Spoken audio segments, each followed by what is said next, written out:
मंगलाचरण करेंगे। ओम नमः सिद्धेभ्यः जय श्री ओम नमः सिद्धेभ्यः जय श्री ओम नमः सिद्धेभ्यः।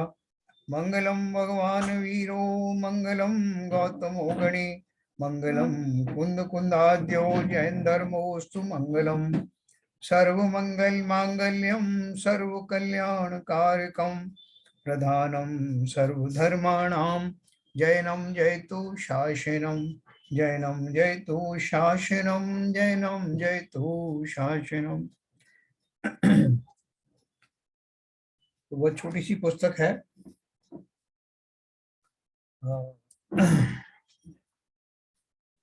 उसके बारे में ये भारतवर्षीय जो श्रमण संस्कृति का जो कोर्स है, बोर्ड है, उसमें भी ये पुस्तक शामिल की गई है। और हमारे यहाँ की बहुत सारी महिलाएं जिसकी परीक्षा जो दे रही हैं 12 वर्षीय, जिसमें सुधा सागर महाराज की प्रेरणा से वो छपी है, तो उसमें ये पुस्तक भी शामिल है। इसके संपादक में शीतल चंद जैन, डॉक्टर पंडित रतनलाल बेनाड़ी, वीरेंद्र कुमार जैन ऐसे हैं। और इसके पहले जो है विद्यासागर महाराज के शिष्य समता सागर महाराज ने इसमें कुछ दोहे लिख करके इसको बहुत अच्छी तरह से उसको सजाया है। तो मैं वही वाली कृति आपको सुना रहा हूँ जिसमें समता सागर जी के दोहे दिए हुए हैं, विद्यासागर जी के निर्देशन में और सुधा सागर जी के निर्देशन में। इसमें बैनाला जी का भी थोड़ा सहयोग है। तो इसमें मुख्य रूप से जो बैनाला जी ने लिखा है एक भूमिका, वो मैं आपको पढ़ के सुनाता हूँ। उसमें आपको पूज्यपाद स्वामी जिन्होंने इसकी रचना की है उनसे उनका थोड़ा परिचय भी आपको मिलेगा।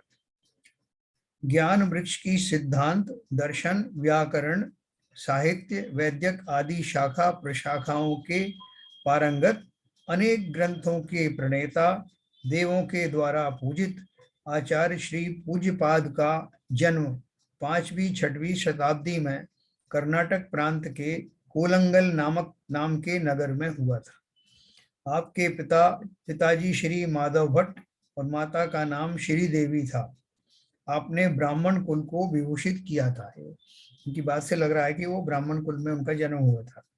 आपका प्रथम नाम देवनंदी था, किंतु ये बुद्धि की महत्ता के कारण जिनेंद्र बुद्धि कहलाए। कहते हैं कि आपको एक ऐसे रसायन का ज्ञान था जिसका पैरों में लेप लगाकर आप विदेश क्षेत्र जाया करते थे।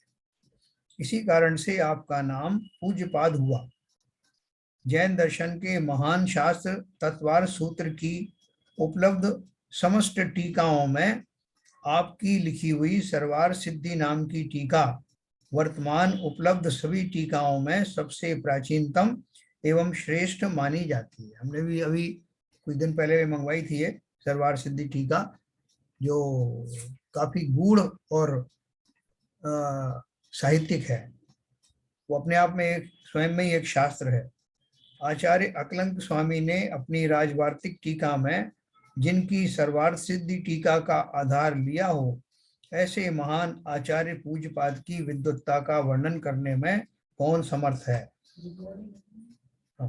आप जैन दर्शन के अलावा अन्य विषयों के भी अधिकारी आचार्य थे, जिसके फलस्वरूप ही आपने हम अज्ञानी जीवों के मन को वशमय करने हेतु महान अध्यात्म ग्रंथ समाधि तंत्र और आत्मस्वरूप संबोधन के लिए इष्टोपदेश की रचना की। वचन की शुद्धि करने हेतु जैनेन्द्र व्याकरण तथा काय को निरोग रखने हेतु चिकित्सा शास्त्र की रचना भी की। वर्तमान सभी संस्कृत भक्तियों के रचयिता श्री आचार्य पूज्यपाद माने जाते हैं। हम सभी स्वाध्यायी जीवों को वह दिग्दर्शन कराती है। इष्ट का अर्थ सुख तथा प्रिय होता है। इष्टोपदेश का अर्थ क्या है? इष्ट का अर्थ सुख तथा प्रिय होता है, अर्थात जो आत्मा का प्रिय इष्ट का हितकारी होता हो उसको इष्ट कहते हैं। संसार में स्थित भव्यात्मा को मोक्ष सुख या आत्मीय सुख ही इष्ट है। सुख एक कार्य है, वह कार्य बिना कारण नहीं होता। मोक्ष सुख का कारण है सम्यक दर्शन, सम्यक ज्ञान, सम्यक चारित्र। इन तीनों की प्राप्ति और परिपूर्णता आत्मध्यान के बिना नहीं हो सकती। आत्मा में, आत्म ध्यान का अर्थ है आत्मा में एकाग्रता व लीनता। वह आत्मलीनता आत्मस्वरूप को जाने बिना नहीं होती। अतः पूज्यपाद स्वामी ने इस ग्रंथ में उस इष्ट स्वात्म स्वरूप का यथावत प्रतिपादन किया है, इसलिए ग्रंथ को इष्टोपदेश कहते हैं, है ना। इस ग्रंथ के अध्ययन से आत्मा की शक्ति विकसित हो जाती है और स्वानुभूति के आधिक्य के कारण, जिस समय हम इसका स्वाध्याय करेंगे उस समय बीच बीच में आपको स्वानुभूति होने के चांसेस हैं। स्वानुभूति के आधिक्य के कारण मान अपमान, लाभ अलाभ, हर्ष विषाद आदि समता भाव प्राप्त होता है। संसार की यथार्थ स्थिति का परिज्ञान प्राप्त होने से राग द्वेष मोह की परिणति घटती है। आत्मा में समता रस की जागृति व उत्पत्ति होती है। उसका रसास्वादन करने वाले के कर्म बंधन टूटने लगते हैं और अनंत दर्शन, ज्ञान, सुख और अनंत वीर्य चतुष्टय प्राप्त होता है तथा वह निरूपम मुक्ति सुख का स्वामी बन जाता है। इस लघुकाय ग्रंथ में अध्यात्म सागर समय सार की गाथाओं का सार गागर में सागर की तरह समाविष्ट किया गया है ना। क्योंकि कुंद कुंद आचार्य लगभग 2000 साल पहले हुए थे और इनका पूज्यपाद स्वामी लगभग 1400 साल पहले हुए। तो उन्होंने जब वो समय सार लिखी थी तो उसका सार भी कुछ उन्होंने इसमें डाला। सारांशता कहें तो इसकी रचना का एकमात्र हेतु यही है कि संसारी आत्मा अपने स्वरूप को पहचान कर शरीर, इंद्रिय एवं सांसारिक अन्य पदार्थों से अपने को भिन्न अनुभव करने लगे। ठीक है, ये बनारस जी ने लिखा है इसको। अब मैं इसमें जो मंगलाचरण जो आए हैं 2-3 वो मैं आपको पढ़ूंगा, स्क्रीन शेयर करूंगा। इसके पहले मैं आपको बता दूं कि हमने जो अभी ग्रंथ समाप्त किया है परमात्म प्रकाश और योग सार, वो हमने 3 जनवरी को शुरू किया था, 3 जनवरी 22, और उसको समाप्त किया है कल। तो लगभग 6.5 महीने हमको उसमें लगे। तो 6.5 महीने में पूरा विवेचन किया है उसका, और मुझे लगता है कि अपन ने हर लाइन का कुछ ना कुछ समीक्षा की। ये एक हमारी बहुत बड़ी उपलब्धि है। मैं आपको जब अनम्यूट करूंगा तब आपके उद्गार सुनूंगा इस बारे में। तो अभी अपन चलते हैं इसके मंगलाचरण के ऊपर।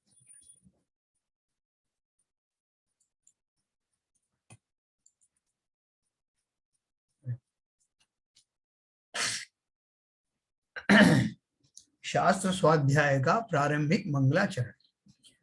ओम नमः सिद्धेभ्य, ओम नमः सिद्धेभ्य, ओम नमः सिद्धेभ्य। ओंकारं बिंदु संयुक्तं नित्यं ध्यायन्ति योगिनः कामदं मोक्षदं चैव ओंकाराय नमो नमः। अविरल शब्द घनोग प्रक्षालित सकल भूत कलंका मुनिभिरूपसित तीर्था सरस्वती हरतु नो दुरितम्। अज्ञानतिमिरान्धानां ज्ञानाञ्जन शलाकया चक्षुरुन्मीलितं येन तस्मै श्री गुरुवे नमः। तस्मै श्री गुरुवे नमः। तस्मै श्री गुरुवे नमः। फिर अगला उन्होंने वो मंगलाचरण वो दिया है। मंगलम भगवान वीरो मंगलम गौतमो गणे मंगलम कुंद कुंदाद्यो जैन धर्मोस्तु मंगलम सर्वमंगल मांगल्यम सर्व कल्याण कारकम प्रधानम सर्वधर्माणाम जैनम जयतु शासनम।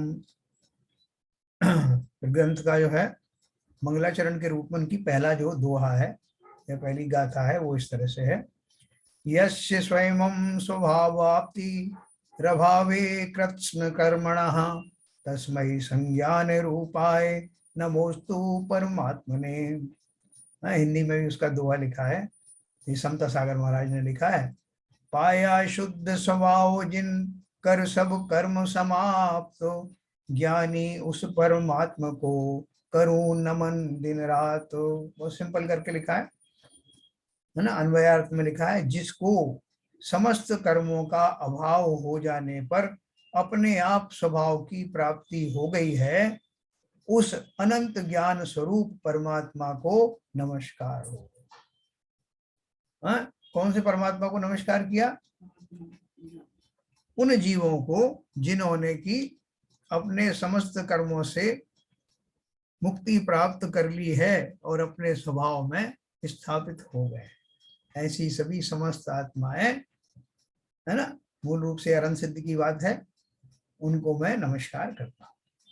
भावार्थ है, समस्त कर्मों के नष्ट हो जाने से जिन्हें अपने शुद्ध स्वभाव की प्राप्ति हो गई है, उन सिद्ध परमात्मा को नमस्कार करता हूँ, है ना। क्योंकि अगर मैं अपन मात्र अरहंत के को भी इसमें जोड़ दें तो कुछ लोगों का प्रश्न आएगा कि अरहंत के तो अभी 4 आघातीय कर्म बाकी है, तो उनको संपूर्ण रूप से जो शुद्ध स्वभाव की प्राप्ति कहाँ हुई। लेकिन ऐसा नहीं है, क्योंकि अरहंत को भी भाव मोक्ष तो हो ही जाता है। अर्थात वो जो घातीय कर्म है वही तो थे इस बात के जिम्मेवार कि उन्होंने जीव को स्वभाव में जाने नहीं दिया। अघातीय कर्म वो नहीं करते कार्य। अघाती कर्म तो वो जो उनका जो जितनी स्थिति बनी रहती है वो स्थिति चली जाती है, आयु वगैरह शरीर के साथ चली जाती है। तो इसलिए मूल रूप से वो चार घातीय कर्म है, उनके जाने के पश्चात जीव अपने स्वभाव में आ जाता है। इसलिए अरहंत भी हमें उतने ही पूजनीय है जितने सिद्ध है। तो समस्त कर्मों के नष्ट हो जाने से जिन्हें अपने शुद्ध स्वभाव की प्राप्ति हो गई है, उन सिद्ध परमात्मा को नमस्कार करता हूं। जिस जीवन में पूर्ण रूप से सब कर्मों का विलय हुआ, उसी समय पर सहज रूप से स्वभाव रवि का उदय हुआ। जिसने पूर्ण पावन परिमल ज्ञान रूप को वर्ण किया, बार बार बस उस परमात्म को इस मन ने नमन किया। सुंदर दोहे बनाए उन्होंने, और जो अपन ने अभी पढ़ा उसको ही उन्होंने पद्य में लिखा। अभी देखो, इस पद को शून्य स्वयं स्वभावाप्ति, इस पद को सुनकर के शिष्य बोला कि भगवान आत्मा को स्वयं ही सम्यक्त आदिक अष्ट गुणों के अभिव्यक्ति रूप स्वरूप की उपलब्धि कैसे हो जाती है, अपने आप कैसे हो जाती है। क्योंकि स्वस्वरूप की स्वयं प्राप्ति को सिद्ध करने वाला कोई दृष्टांत नहीं पाया जाता, और बिना दृष्टांत के ऊपरी लिखित कथन को कैसे ठीक माना जा सकता है। आचार्य इस विषय में समाधान करते हुए लिखते हैं। देखो प्रश्न समझना, क्या लिखा है, स्वस्वरूप की स्वयं प्राप्ति को सिद्ध करने वाला कोई दृष्टांत तो पाया नहीं जाता कि भाई ऐसा ऐसा हुआ और वो कैसे स्वभाव को की प्राप्ति उनको हो गई और किस कारण से हुई, सबको तो होती नहीं। कल हमारे यहाँ एक हमारे एक्स बॉस आए थे, वो गीता वगैरह का उनको अध्ययन है और भी जो वैष्णव शास्त्र है उनका कुछ किंचित अध्ययन है। तो उन्होंने मुझसे कहा कि सबसे बड़ा प्रश्न ये है कि जो जीव मोक्ष मार्ग पर आगे चले जाते हैं वो कैसे चले जाते हैं, वो ही क्यों जाते हैं, भगवान ने उन्हीं को क्यों सिलेक्ट किया। जैसे अपन कहते हैं भगवान की कृपा हो गई या गुरु की कृपा हो गई तो जो है मेरे को सदगति मिली, ये सद्बुद्धि मिली, तो बोलते हैं वो भगवान उनको सिलेक्ट कैसे करता है, किस बेसिस पे करता है कि इसको सद्बुद्धि देना है इसको नहीं देना। तो क्या है कि दूसरे सिद्धांतों में ईश्वर नाम का एक कर्ता बना दिया गया है, वही इस बात का निर्णय करता है कि किसको सद्बुद्धि देना। तो उसमें तो कहीं अपन ये भी कह सकते हैं कि बायस्ड हो गए, आप मुझ पर कृपालु हो गए, दूसरे के प्रति नहीं हुए, तो उनमें पक्षपात का उनके ऊपर आरोप लगाया जा सकता है। लेकिन हमारे यहाँ उसी बात को किस ढंग से बताया गया, मैं आपको इसी के संदर्भ में बताता हूँ। मैंने उनको ही बताया कि जीव का एकमात्र एक जन्म तो है नहीं जो अभी हुआ हो, ऐसे कितने सारे जन्म हुए। जैसे भीष्म पितामह के बारे में पता लगाया था ना कि उनको इतने तीर क्यों लगे, उन्होंने कृष्ण जी से पूछा। ये तो उनके वैष्णवों के उसमें ग्रंथ में लिखा है। वैष्णव की आपने महाभारत देखा होगा सीरियल, उन्होंने कृष्ण जी से प्रश्न किया कि मुझे इतने सारे तीर क्यों लगे, मैंने कौन सा पाप किया था। तो उन्होंने कहा कि तुम अपने पिछले भवों को याद करो और खुद ही देखो, उतनी दृष्टि तुम्हारी भी है, मतलब जैसे हम अवधि ज्ञान के द्वारा जानते हैं। तो उन्होंने देखा, उन्होंने बोला मैंने 9 भाव तक तो देख लिया, कहीं मेरी कोई गलती दिखाई नहीं थी। तो उन्होंने कहा एक भाव और पीछे जाओ।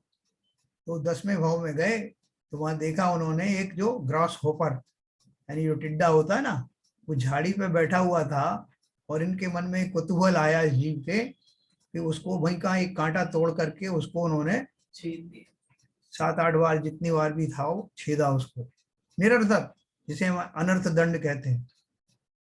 एंजॉय किया उन्होंने उसको।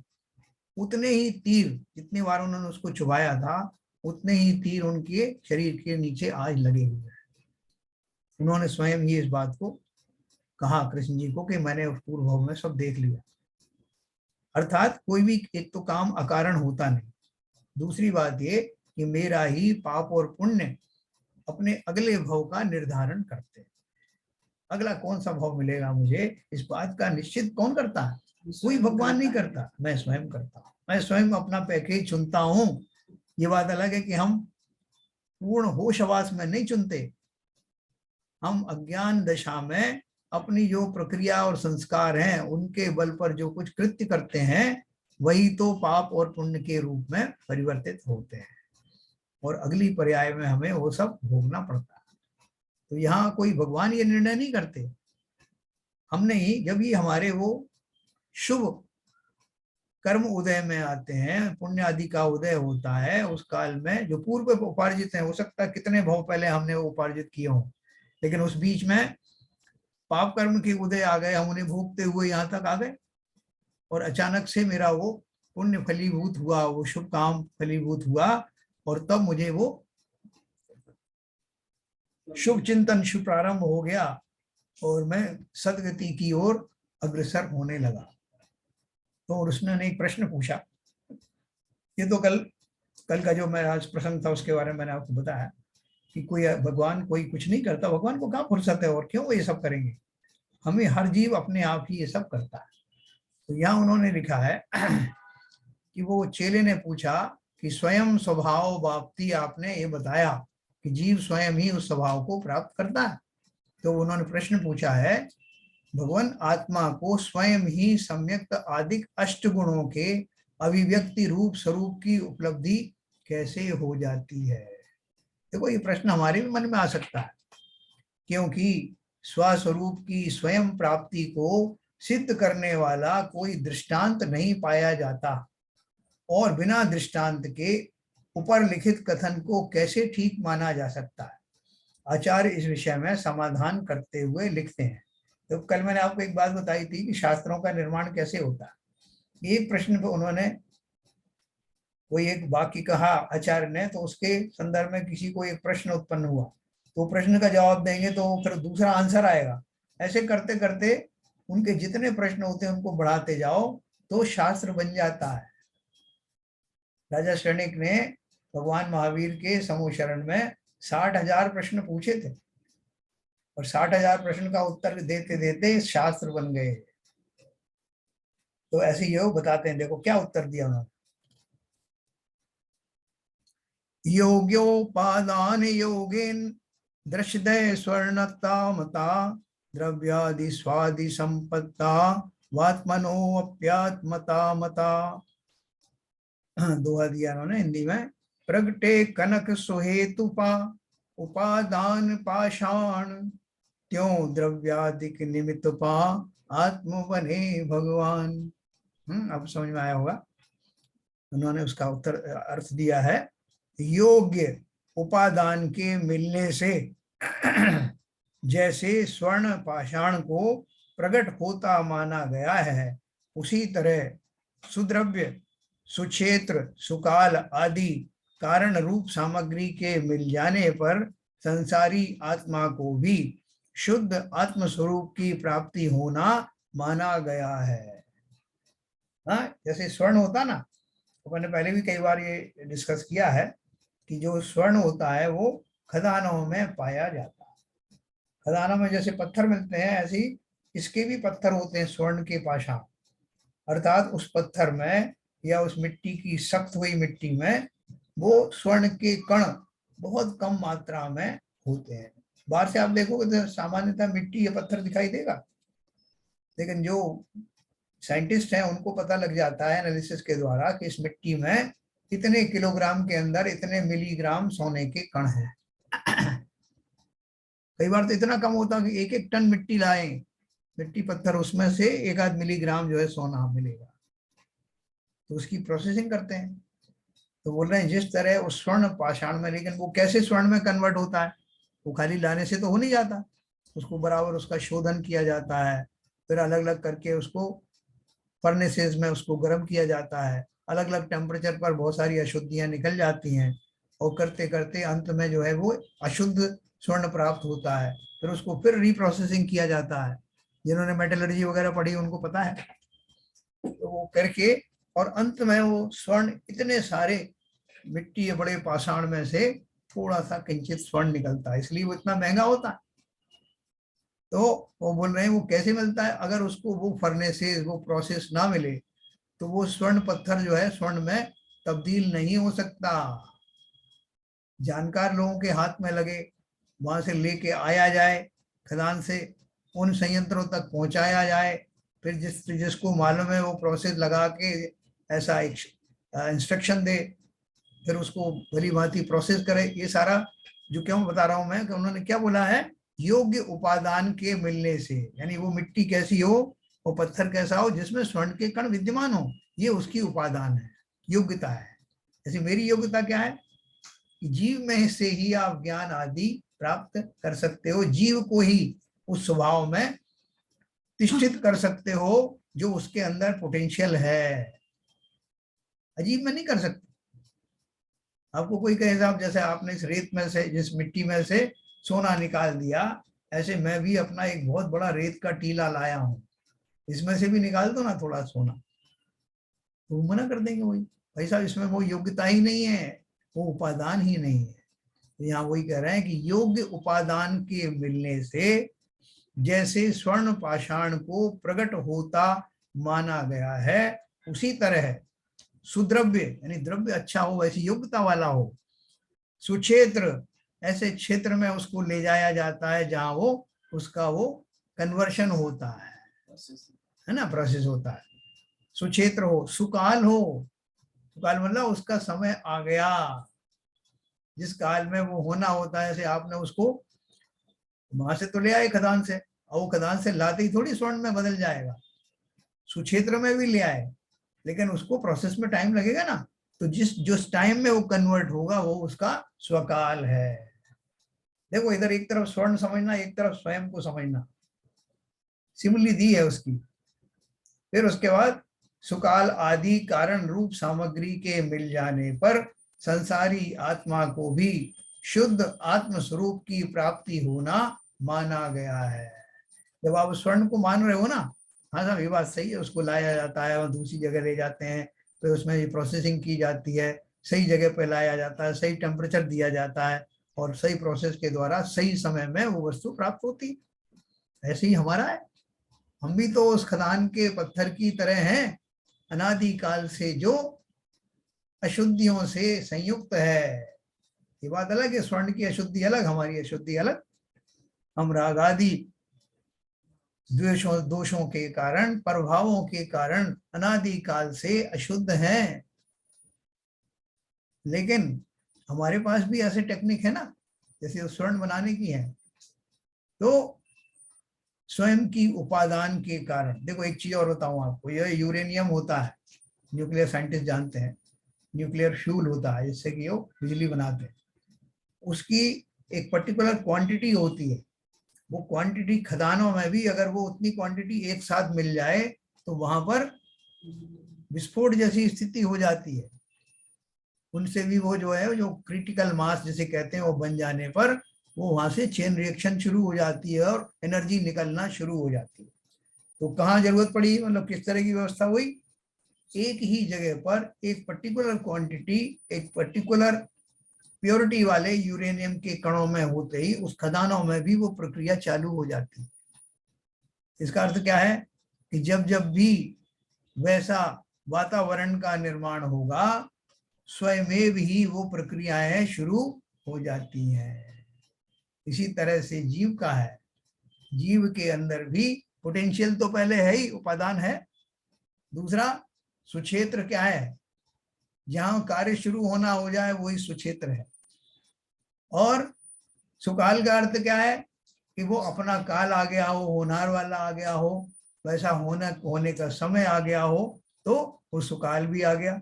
और सो ये तीनों चीजें मिलते ही उस जीव को, उसमें बाह्य निमित्त भी है, बहुत सारे 5 संभव है ना, तो एक निमित्त क्या मिला, ये सबको ही निमित्त में मान लो उपादान के अलावा।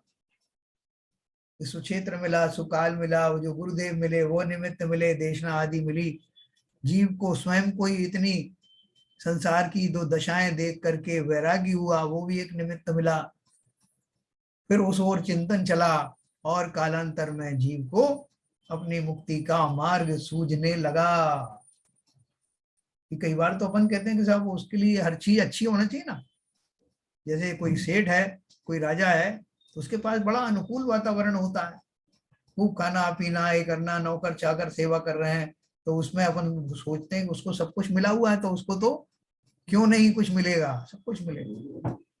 लेकिन यहाँ दशा दूसरी है। यहाँ तो कई बार आप देखोगे कि जो ना राजा था न सेठ था, बल्कि अभावों में रहता हुआ, निर्धनता में रहता हुआ, रोगी शरीर में रहता हुआ कोई जीव ऐसा पुरुषार्थ कर लेता है जो उसको बाकी आत्माओं से अलग कर देता है, और कालांतर में वो बन जाता है जो अच्छे अच्छे राजा नहीं बन पाते। इसलिए जीव की लीला अलग है। जीव के लिए वही जहां उसका कार्य, सुद्रव्य तो सभी जीव हैं, लेकिन यहाँ सुद्रव्य का अर्थ है कि जिस घड़ी उसका शुभ आदि कर्मों का उदय होता है, जिस काल में उसका जो मोहनी आदि कर्मों का की जो स्थिति है वो घट करके अंत कूड़ा कूड़ी पूर्व मात्र रह जाती है, अंतर कूड़ा कूड़ी सागर। और जिस काल में वो, ऐसा काल कब आ सकता है, हो सकता है कि वो बड़े अच्छी साता में हो जैसे सुकुमाल मुनि थे, या हो सकता है कि वो बड़े प्रतिकूलताओं से घिरा हुआ हो जैसे सीता जी थी उस टाइम, या विशल्या थी उसके पूर्व भाव में, ऐसे कितने जीव हैं। तो दोनों ही दशाओं में बाहर में होने वाली जो दशा है उससे उसका आकलन मत करना। आंतरिक दशा क्या चल रही है वही उसका स्वकाल है, और वो दशा से युक्त वो जीव ही सुद्रव्य है। तो सुद्रव्य हो गया, सुक्षेत्र हो गया, सुकाल तो हो ही गया, जिस काल में वो उपलब्धि हो रही वो सुकाल है। तो इसलिए उन्होंने क्या जवाब दिया, अपने योग्य उपादान कारण मिलने से जैसे पाषाण विशेष स्वर्ण बन जाता है, वैसे ही अच्छे प्रकृत कार्य के लिए उपयोगी द्रव्य क्षेत्र काल और भाव रूप संपूर्ण सामग्री के मिलने से यह जीव परमात्म दशा को अर्थात शुद्ध दशा को प्राप्त हो जाता है। तो चेले ने पूछा था ना कि ऐसे कैसे हो जाता है, उन्होंने बताया कि ये प्रक्रिया है। इसका पद्य अनुवाद दिया, मतलब ये स्वचतुष्ट है ना, स्वद्रव्य सुक्षेत्र स्वकाल और स्वभाव है ना। स्वभाव का अर्थ क्या है, वो स्वभाव मतलब मेरे भाव, स्वयं के भाव। पद्यानुवाद में है, स्वर्ण बने पाषाण स्वर्ण का, स्वर्णकार का हाथ रहा, स्वर्ण बने पाषाण स्वर्ण का, स्वर्णकार का हाथ रहा, अनल मिलन से जली मलिनता समुचित साधन साथ रहे रहा, योग्य द्रव्य हो योग्य क्षेत्र हो योग्य भाव के योग मिले, आतप परमात्म बनता है भव भव के संयोग टले, है ना। ये अगर मानो हमको जो अपन अभी पढ़ा, योग्य द्रव्य योग्य क्षेत्र और योग्य भाव का योग जब संयोग मिलता है तो आत्मा परमात्मा बन जाता। इस कथन को सुन करके शिष्य फिर बोला, क्या बोला, तो वो शिष्य तो कुछ ना कुछ बोलेगा ना। वहां प्रभाकर भट्ट जी बोल रहे थे, यहाँ एक दूसरा शिष्य उन्होंने खड़ा कर दिया, जो जिनके माध्यम से अपन प्रश्न पूछने वाले हैं, वो शिष्य को अपन ने भेजा है तो वो क्या प्रश्न कर रहा है सुनना।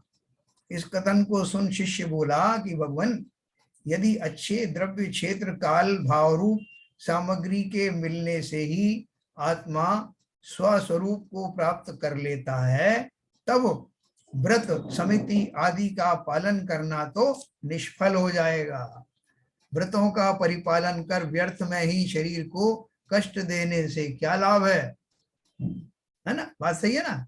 वो कह रहे हैं कि सब स्वयं में हो जाता था। जब स्वयं में हो जाता तो हमको क्यों उतने उपदेश देते रहते हो, ये करो वो करो, इसका पालन करो, व्रत नियम संयम पालन करो, और वो जो है आराम से निबट गए, सहज में ही सब हो गया उनका। तो शिष्य को ये बड़ा ताज्जुब हुआ कि ऐसे कैसे हो रहा है। तो उसका उत्तर उन्होंने दिया, व्रतों की सार्थकता। देखो ये जो मैं आपको बताने जा रहा हूँ व्रतों की सार्थकता, ये भी वो कल जो सज्जन आए थे उनसे मैंने वो डिटेल में बात करी, तो वो भी इस बात के लिए कन्विंस हो गए कि व्रत जो है हम 2 लेवल पर करते हैं व्रत और नियम। पहले अपन इसको पढ़ते हैं फिर अपन व्याख्या करेंगे। वरम व्रत ही पदम देवम ना व्रतैर्वत नारिकम छाया तपस्थयोर भेद है प्रतिपाल्यतोर्महान। अव्रति रह पा नरक से व्रति बन वीर वर दिविवास, एक धूप एक छाह में पथिक भेद बहु खास। ये वो प्रसिद्ध दुआ है जिसकी चर्चा अपन पहले करते आए हैं। देखो मैं क्या लिखा है इसमें, व्रतों के द्वारा देव पद पाना अच्छा है? व्रतों के द्वारा देव पद पाना अच्छा है, किंतु अव्रतों द्वारा नरक में उत्पन्न होना अच्छा नहीं है ना? क्योंकि छाया और धूप में स्थिति के समान प्रतीक्षारत पुरुषों में बड़ा भारी अंतर है। कैसे अंतर है? अव्रत अर्थात असंयम अवस्था में मरण करके नरकों में जाने की अपेक्षा व्रत पालन कर स्वर्ग में जाना श्रेष्ठ है। क्योंकि जैसे एक पथिक छाया में बैठकर अपने साथी की प्रतीक्षा करता है और दूसरा धूप में बैठकर, तो छाया में बैठकर प्रतीक्षा करने वाला अपने साथी के आने तक सुखपूर्वक समय व्यतीत करता है, और धूप में बैठकर प्रतीक्षा करने वाला दुखपूर्वक। सिंपल बात है ना? वैसे ही स्वर्गस्थ जीव मोक्ष योग्य सुद्रव्य सुक्षेत्र आदि सामग्री के मिलने तक सुखपूर्वक समय व्यतीत करता है, और नरक को प्राप्त जीव दुख भोगते हुए समय काटता है। इस प्रकार व्रतादि शुभोपयोग परंपरा से मोक्ष का हेतु है। व्रतादि शुभोपयोग परंपरा से मोक्ष का हेतु है। तो उन्होंने जो पूछा था ना कि वो व्रत क्यों करें, तो बोल रहे हैं कि आपको भले ही उन व्रतों से, जैसे अभी हम मिथ्या दृष्टि है ना, तो मिथ्या दृष्टि को व्रत उपवास करना चाहिए कि नहीं? जब आप तो इतने बड़े बड़े ग्रंथ पढ़ा दिया आपने, आपने बोल दिया इन कोरे व्रतों से कुछ नहीं होता, ये बाल व्रतों से कुछ नहीं होता, आपने कहा नहीं था? तो हम क्यों करें ये सब? जब हम बन जाएंगे सम्यक दृष्टि तब देखें। तो सम्यक दृष्टि बनोगे कैसे? हमने ये तो बताया था कि प्रारंभ में ये व्रत आदि धारण करके मैं अपने आप को अनुशासित कर रहा हूं, जिससे मेरी अनर्गल प्रवृत्तियों पर अंकुश लग सके। अभी मैं इसलिए कर रहा हूं ये व्रत, भले ही मुझे आत्मचिंतन नहीं हो रहा, लेकिन प्रारंभ में अपनी भूमिका में इन ये व्रत आदि निरर्थक नहीं जाते। भले ही वो अभी मुझे मोक्ष नहीं पहुंचा सकते, लेकिन मोक्ष मार्ग के योग्य तो बना सकते हैं ना। मेरा चिंतन, मेरा जीवन आदि धारण करके मैं सम्यक प्राप्त करने की योग्यता तो प्रकट कर सकता हूं ना। और जब योग्यता प्रकट होकर सम्यक दर्शन हो ही जाएगा, उस समय मैं जो व्रत आदि करूंगा वो तो सच्चे व्रत होंगे ना। इसलिए दोनों तरह के व्रतों की सार्थकता बताई जिनेन्द्र देव ने।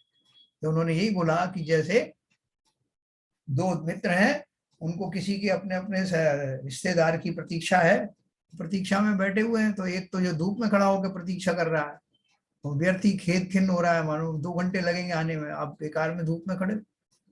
दूसरा जो है वृक्ष की छाया में बैठ जाता है, सुखपूर्वक प्रतीक्षा करता है।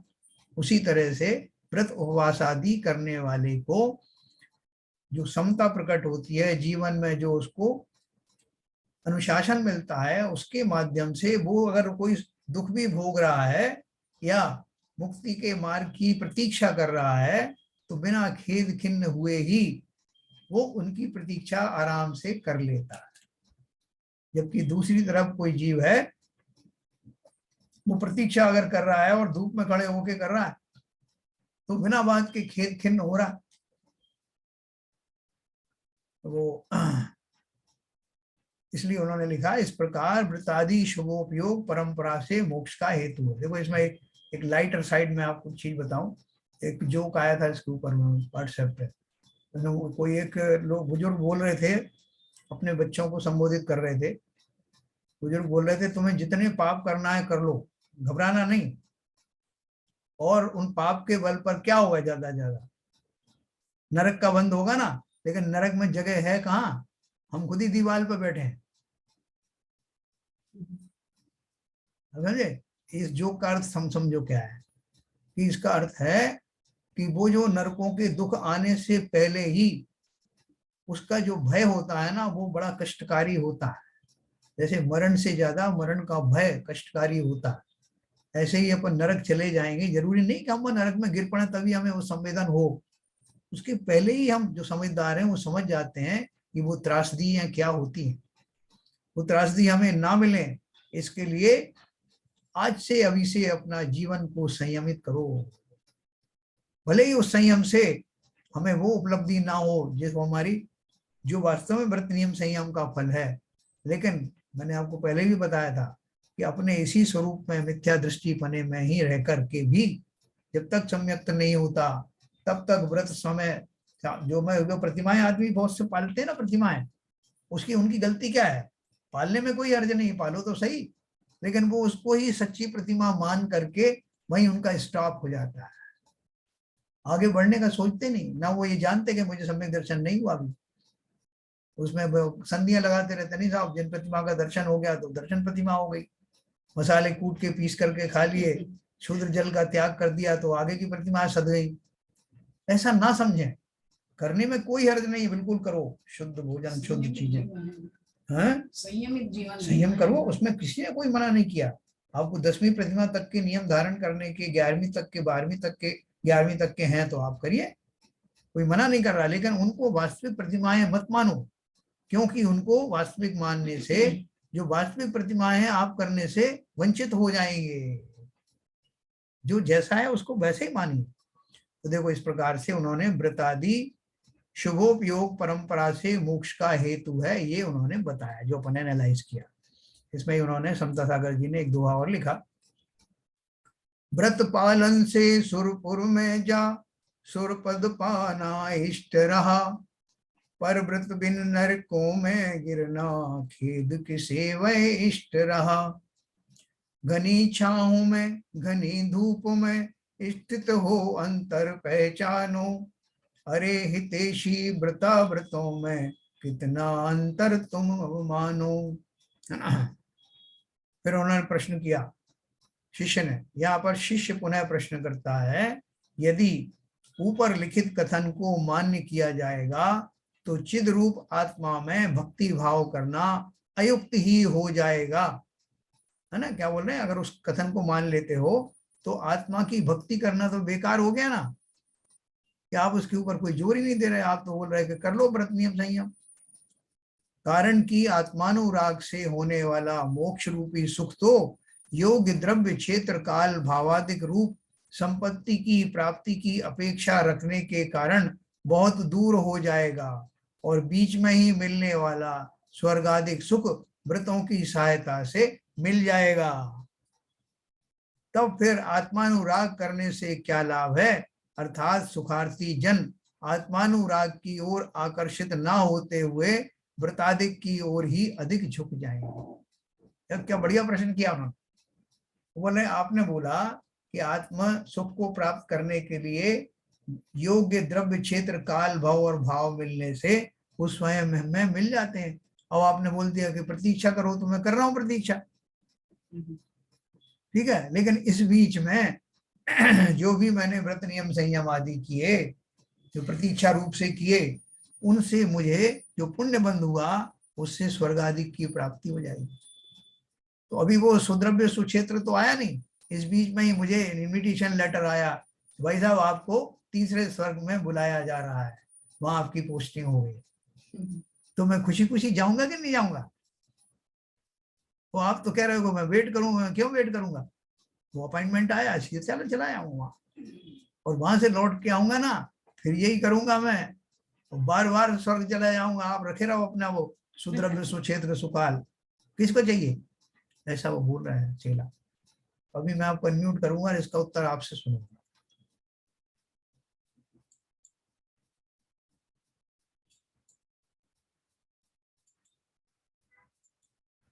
हाँ सर, स्वर्ग जाना है कि मोक्ष जाना है, पहले तो नक्की कर लो। आपने हाँ, हाँ। आपने गुरु जी के पास में ललित जी को पहुंचा दिया है प्रश्नकार के रूप में। हाँ जो अभी जिन्होंने जो प्रश्न किया है ना जी, कि व्रत नियम संयम पालने से स्वर्ग मिल जाएगा, हाँ। तो फिर मोक्ष कैसे मिलेगा? नहीं, मोक्ष हो जाए, किसने देखा? हम तो यहीं खुश हो जाएंगे फिर। नहीं सर, अगर वाकई मेरा रास्ता मोक्ष का है तो इसी रास्ते बढ़ते हुए आप कह रहे हैं मेरे को स्वर्ग मिल जाएगा। हाँ मैं तो खुश हूं।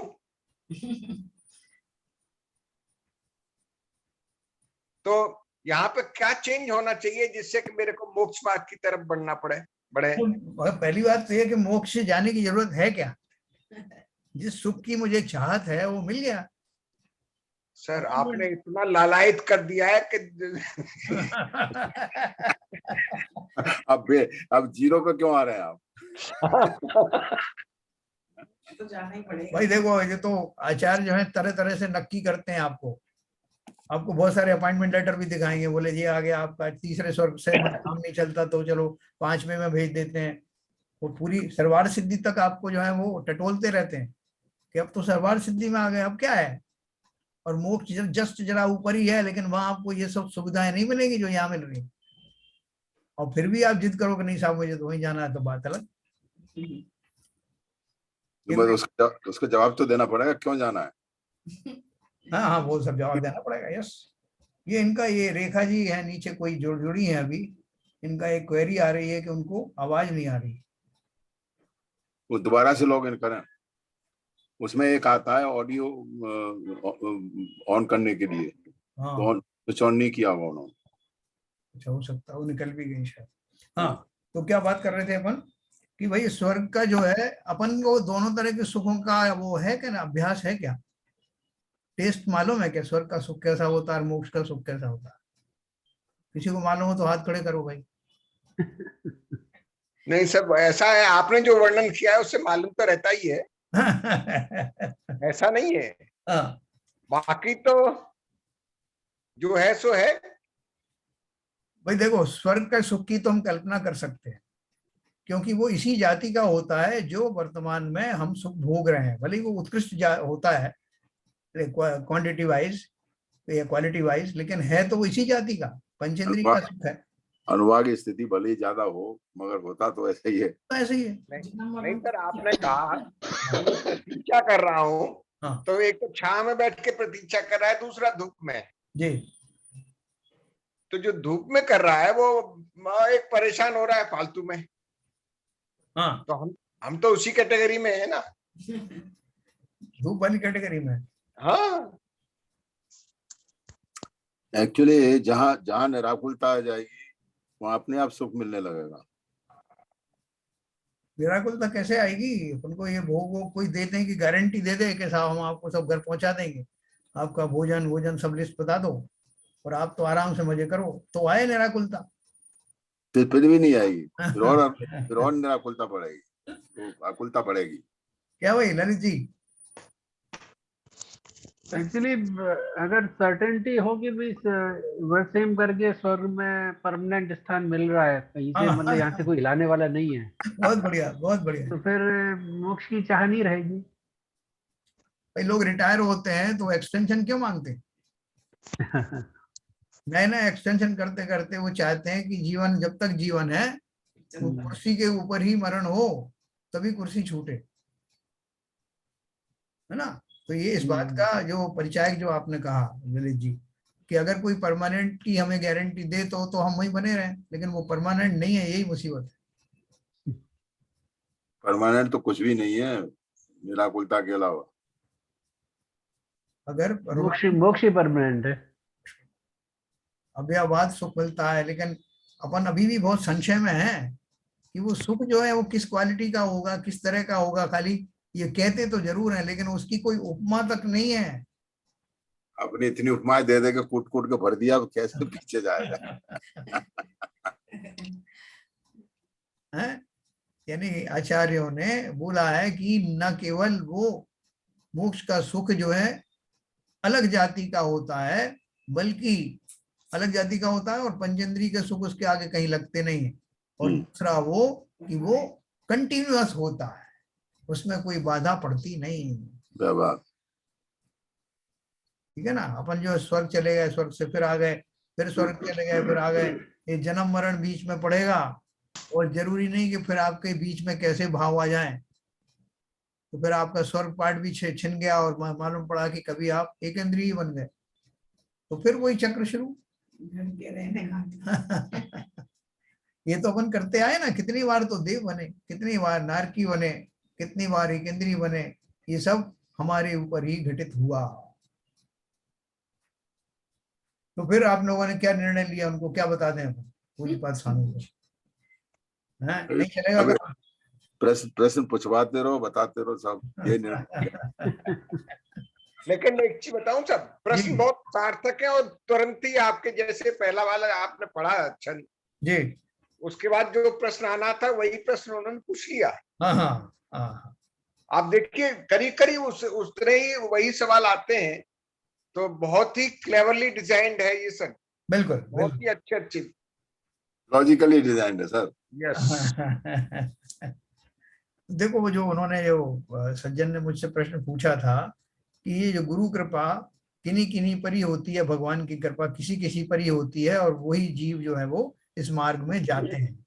तो वो वहां ईश्वर को कर्ता मान करके अब उनसे पूछा जाए कि भाई वो उनकी कृपा करने का जो रीजन क्या है, हम इस लायक कैसे बने कि उनकी कृपा हम पर बने।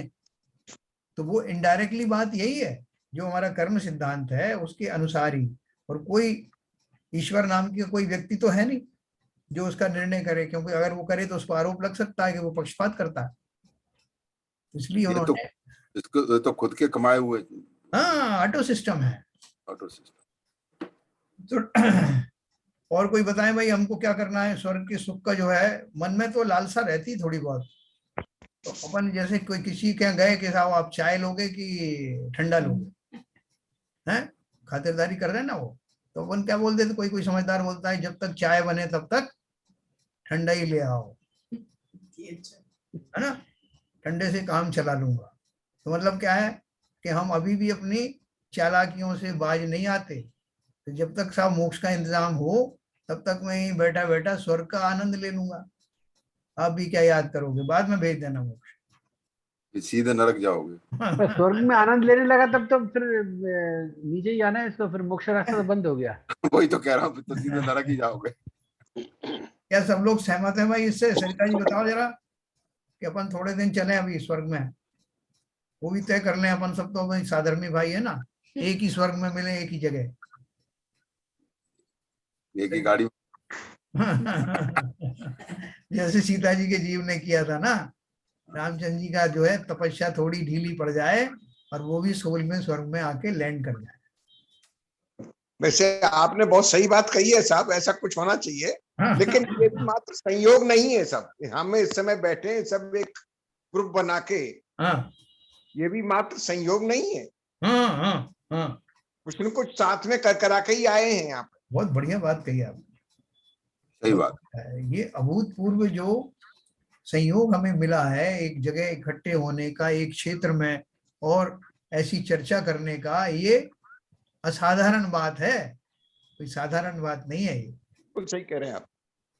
जैसे वो आदिनाथ भगवान का समय के पुराना आप तीर्थंकर पुराण पढ़ेंगे ना, तो उसमें वो उनके साथ एक उसमें वो किसी मुनि का आहार वगैरह हो रहा है, उसकी अनुमोदना करने में जो जीव बैठे थे, जो पशु बैठे थे, नेवले का जीव था और इसका उसका बहुत सारे जीव थे, वो सब जो है एक साथ उनको एक ग्रुप में उनको लाभान्वित हुए वो सब। ऐसा वो हम लोग कोर ग्रुप में हैं, ये कोर ग्रुप ऐसे नहीं मिल गया, कोई कहाँ से आया कोई कहीं से आया और यहाँ आके इकट्ठा हुआ और ये जो संयोग बने स्वाध्याय आदि के एक दूसरे को, ये ऐसे ही नहीं मिल गया। अब पदमचंद जी जयपुर से जुड़े हुए हैं, ये क्षेत्र भी बदल गया है, देखिए आप। क्या पदमचंद जी, आपको क्या लग रहा है सब? भाई इतनी आपने बात कही है, उसके अलावा तो मोक्ष के अलावा कोई बात ही नहीं बनती है।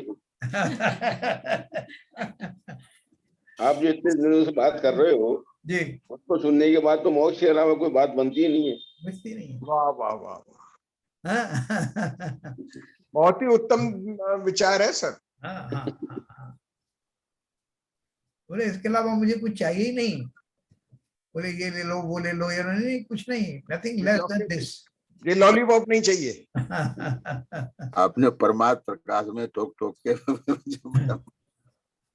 बहुत ही अद्भुत ग्रंथ था सर, वाकई। हाँ। या नीरजा जी, स्वर्ग में सुख है कि नहीं है? लिखा तो स्वर्ग के सुख भी बहुत अच्छे से डिस्क्राइब किए हुए हैं। ललित जी की बात बिल्कुल सही है, अगर परमानेंट हो तब तो स्वर्ग सही है, नहीं तो मोक्ष ही सबसे बढ़िया है। वहां पे हमेशा का आनंद है। परमानेंट सीट चाहिए। देखो, अभी मोक्ष सुख के अलावा स्वर्ग सुख की बात अपन इसलिए कर पाते हैं क्योंकि वो हमारा जाना पहचाना टाइप का सुख है जी, है ना। उसमें परमानेंट हमें मिल जाए तो हमको लगता है फिर हमें कहीं जाना नहीं। लेकिन आप ये समझो कि एक व्यक्ति को अमृत का पान करा रहे हैं, रेत को शरबत पिला रहे हैं, जो शरबत का वो आदि है, अमृत तो उसने चखा ही नहीं आज तक। जी, और उसको बोला जाए तेरे को परमानेंट शरबत पिलाऊंगा सुबह शाम दोपहर, और एक को बोला कि तुझे अमृत पिलाऊंगा 10,000 साल में एक बार, तब भी हमारे जैसे लोग कहाँ जाना चाहेंगे बताओ? अभी इतना सब सुनने के बाद तो अब हमारी इच्छा तो मोक्ष की ही रहती है, लेकिन अगर जिसको ये स्वाध्याय नहीं है, इतना ज्ञान नहीं है, तो जरूरी स्वर्ग की इच्छा रखेगा। बिल्कुल सही बात। देखो, एक भजन किसी ने लिखा है, ये शाश्वत सुख का प्याला कोई पिएगा अनुभव वाला, ये शाश्वत सुख का प्याला कोई पिएगा अनुभव वाला, है ना। तो वो जो शाश्वत सुख जिसकी बात कर रहे हैं उसका अनुभव आना, अनुभव तो दूर की बात है, वैसी समझ आना भी हर किसी के वश का नहीं है। वो चिंतन कैसा हो, अब कोई स्वर्ग वगैरह की इच्छा अब नहीं रहती, पहले होती थी, अब तो लगता है बस मोक्ष मार्ग में बढ़ जाए। नहीं देखिए, अभी भी है हमारी, अपन झूठ नहीं बोलते, अभी भी है अपनी सुख की जो स्वर्ग आदि जाने की वांछा है। उसका कारण है क्योंकि वो मोक्ष सुख हमारे लिए अभी परिचित नहीं है, नंबर 1। दूसरा, हम उसको इमेजिन नहीं कर पाते कि वो निराकुल दशा कैसी होती होगी, और स्वर्ग में रहने पर भी आकुलताएं कैसी रहती हैं, इस बात को हम बहुत अच्छी तरह से विश्लेषण नहीं कर पाते। तो इसलिए अभी अभी हम और आप सब जो कहते हैं नहीं साहब मोक्ष ही अच्छा है, ये भी सुनी सुनाई बात है। बातें तो सब सुनी सुनाई है, क्योंकि हम जानते तो कुछ है ही नहीं। जिस दिन जानेंगे उस दिन तो बात अलग ही हो जाएगी। बिल्कुल बिल्कुल बिल्कुल। तो लेकिन ये अपन जो डेवलप कर रहे हैं वो हमारा आशय यही है कि मैं हम जानूं तो सही, उसको बार बार उस चिंतन के द्वारा ये जानूं कि मैं कैसे सुख का अधिकारी हूँ, और वो सुख मुझसे क्यों दूर है, कितनी दूर है। जब मिल जाएगा तो मेरे अंदर में क्या परिवर्तन आ जाएंगे। जी, सबसे बड़ा सुख तो क्या है? जन्म जरा मृत्यु विनाशनाय। जी, अगर मैं स्वर्ग में रहूंगा तो स्वर्ग की एक लिमिटेशन है जी, जिस भी स्वर्ग में रहेंगे उसमें आपकी आयु रहेगी, इतने इतने साल तक रहोगे आप इस स्वर्ग में, उसके बाद उसी गतियों में जा सकते हो। जी, अगर सम्यक दृष्टि नहीं है तो एक इंद्रिय भी बन सकते हो। जी, तो इसलिए वहां कोई भरोसा नहीं, वहां का जो सिस्टम अलग है। मैं तो इन सब सिस्टम से दूर जाना चाहता हूँ, जहाँ ना जन्म हो, ना जहाँ मरण हो, ना किसी तरह की आकुलताएं हों, और ऐसा मात्र एक ही स्थान है जिसे मोक्ष कहते हैं। जी, तो इसलिए कम से कम हम अपनी जो समझ है उसको सुधार रहे हैं। जी, इन परिणामों से जो अपन बार बार डिस्कस करते हैं उनसे अवश्य ही लाभ होता है, बहुत लाभ होता है। तो ये बहुत छोटी सी पुस्तक है और सिंपल है मुझे लगता है। इसके माध्यम से हमारे जो प्रश्न है, जो बहुत दिन से अपन भरे बैठे थे ना, वो शिष्य के माध्यम से अपन वो पूछ रहे हैं वो प्रश्न आचार्य से। ठीक है, तो पुस्तक समझ में आ रही होगी सबको। अब इसका पद्यानुवाद वाले जो लाइन है बहुत ही सुंदर है, सुरीली है। मेरे ख्याल से इसको आप 2 बार पढ़ें तो और अच्छा लगेगा। बिल्कुल पढ़ेंगे, बिल्कुल पढ़ेंगे। उसमें रिपीट करें, एक बार पढ़ने का फिर रिपीट करें। समता सागर महाराज ने लिखे हैं और जी। अच्छा वो लिखा है, उसका कंपाइलेशन अच्छा है। तो चलिए समय हो गया, कल अपन फिर इकट्ठे होंगे और फिर यही प्रश्न करने के लिए अपने चेलों को वहां भेजेंगे, अपने साथी। ये समता जिनवाणी से मिथ्यातम नाश वे को ज्ञान के प्रकाश वे को अपर भास वे को भानु सी बखानी है। छहो द्रव्य जान वे को बंध वेधि भान वे को स्वपर पिछान वे को परम प्रमानी है। अनुभव बताए वे को जीव के जताए वे को काहू न सताए वे को भव्य और आनी है। जहाँ तहाँ तार वे को पार के उतार वे को सुख विस्तार वे को यही जिन वाणी है। हे जिनवाणी भारती तो हे जपू दिन रैन, जो तेरी शरणा गए सो पावे सुख चैन। जिन वाणी के ज्ञान से सूझे लोकालोक, तो वाणी मस्तक धरो सदा देते हैं धोख, सदा देते हैं धोख। जिनवाणी माता की जय।